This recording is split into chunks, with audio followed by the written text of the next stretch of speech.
quattro cantoneri, ma presidio volentieri. Si ripetono 4 anni, ma s'ha fatto per 200 anni.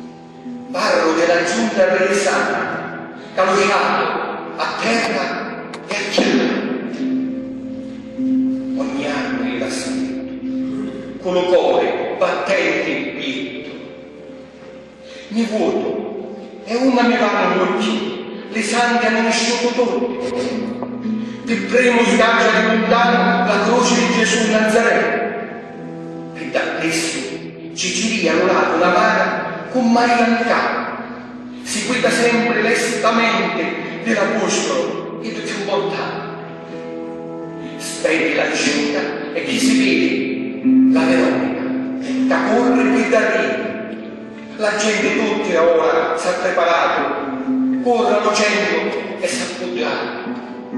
E il tamburo comincia a rollare, si va a fare l'arco, le sante hanno passato.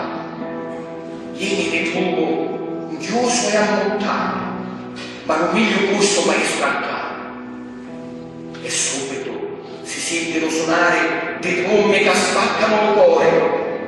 E alle 3 volte si vede spuntare San Giovannozzo che ha visto lo Signore.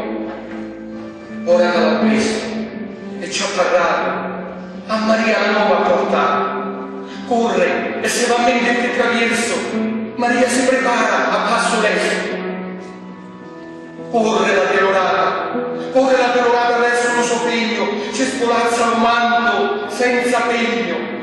Un Nazareno che è tutto battollando, accade e scende le braccia mestamente.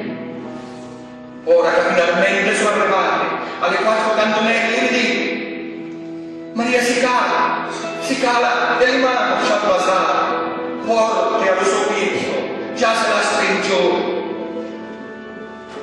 Ma ancora niente appena, una femmina seconda delolato, con un cadore si ci ha avvicinato e la facciuzza aperta ci ha asciugato.